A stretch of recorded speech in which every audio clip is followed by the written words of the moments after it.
اوقات كتير بنسمع معلومات كتير وكلها ممكن تكون عكس بعض. حد يقول لك لا عشان خاطر تخس العب رياضه، حد يقول لك لا في الاول ما تلعبش رياضه، حد يقول لك لا انت لو عايز تخس اشرب ميه، حد يقول لك لا لو شربت ميه جسمك يحبس ميه، عايز تخس امنع نشويات خالص وامشي كيتو دايت، يقول لك لو عايز تخس امشي فيجن دايت، دايت نباتي اللي هاكل فيه نشويات. طب انا هعمل ايه دلوقتي؟ الصح فين؟ خلينا نكون متفقين ان عشان خاطر جسمنا ينقص من وزنه، من وجهه نظركم ايه اللي محتاج يحصل او يتم؟ بنقلل الاكل، نعلي الحرق، او الاثنين مع بعض، او الاثنين مع بعض بالظبط. بكل بساطه لعبه انقاص الوزن او زياده الوزن هي لعبه طاقه. وبديها بمثال كده، واحد موظف بيقبض مثلا 10000 جنيه، الموظف ده بيدخل له الدخل بتاعه 10000 جنيه كل شهر، وهو مصاريفه في الشهر 10000 جنيه برضه. هل الموظف ده هيعرف يحوش حاجه؟ هل هيحتاج يستلف من بره حاجه او يجيب فلوس ثانيه من بره؟ هي مصاريف كلها 10000 جنيه ودخله كله 10000 جنيه. امتى الموظف ده هيحوش؟ لو دخله زاد ومصاريفه زي ما هي. فدلوقتي يبدا ان هو يحوش في البنك، يشيل الزيادات دي، لو هو يعني من الناس المدبره يعني مش هيروح يفرتكهم، بس هنقول ان هو هيحوش الزيادات دي كل شويه لحد ما تكون مبلغ معين. طيب لو دخله قل بقى 8000 جنيه ولسه مصاريفه 10000 جنيه، هيروح ياخد من البنك ال 2000 جنيه دولت عشان خاطر بس يعوض المخزون بتاعه او مصاريفه تكون متكفيه. نفس الكلام جسمنا بالظبط. جسمنا العمله بتاعته مش الجنيه ولا الدولار، العمله بتاعته هي السعرات الحراريه او الطاقه. الطاقه دي بياخدها منين؟ بياخدها من الاكل. بيطلعها في ايه؟ بيطلعها في حاجات كتير بقى. بيطلعها من اول الوظائف الحيويه اللي بتشتغل لوحدها دي، القلب اللي شغال ده مش محتاج طاقه، التنفس محتاج طاقه، شعري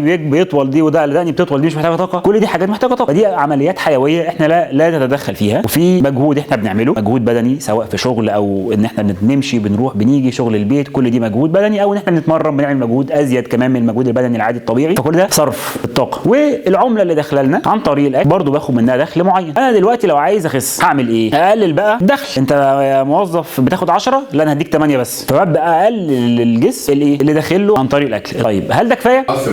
اصرف كتير بالظبط. انا هدبسك في شاليه في الساحل تدفع اقساطه، هدبسك في عربيه، فبقى اوريدي بقى عندك كل شهر مصاريف زياده، فمحتاج ان انا ابدا اصرف زياده. فساعتها هيبدا ان هو يروح، بدل ما هو كان شلت منه 2000 جنيه بس، شلت منه 2000 وزودت له مصاريفه 5000 جنيه، فبقى عنده 7000 جنيه لازم يروح يجيبهم من البنك. وانا لو قلت له مره واحده شيل 7000 جنيه من البنك، هل هيرضى؟ هو كل ما 10000 جنيه هروح اسحب منهم 7 مره واحده، هيبدا الجسم يخف. فانا محتاج ان انا اخليه خد اقل شويه واصرف اكتر شويه، فندخل في حاله من الايه؟ من الويت لوس. ما هو البنك بقى فين هنا؟ هو ده البنك، الدهون اللي في جسمي كلها، هو ده البنك اللي انا بحوش فيه الطاقه بتاعتي. خلصنا النقطه دي وعرفنا ان الجسم عشان خاطر يحرق يخس صح محتاجين نزود له الصرف ونقلل له الدخل، ده يخلي الجسم يخس. حرفيا او عمليا اللي بيحصل جوه جسمي، هل مره واحده كده بيروح رايح جاي على الدهون يروح حارق فيها؟ لا، الكلام ده بيحصلش. جسمي ليه مراحل، 4 مراحل لانقاص الوزن. ايه هم ال4 مراحل دولت؟ اول مرحله ملهاش علاقه بالدهون خالص، جسمنا بيخزن الطاقه مش بس في شكل دهون، بيخزنها في شكل نشويات. هو الجسم بياخد اي سكريات ويحولها لمركب اسمه الجلايكوجين. الجلايكوجين ده هو مركب نشوي هدفه التخزين، بيكون موجود فين؟ موجود في الكبد وموجود في العضلات بتاعت الجسم. فدي اول حاجه الجسم بيدخل يلجأ لها عشان يعوض العجز اللي عنده. ليه؟ لان ده اسرع مركب بيقدر الجسم يفكه على طول، يسيله على طول، يعني لو هنتكلم بقى بلغه السوق، ويبدا ان هو يستخدمه ويصرف منه. وهنا بيحصل حاجه، في ناس بتقع في فخ خطير جدا. هل احنا هدفنا اصلا نخس نشويات؟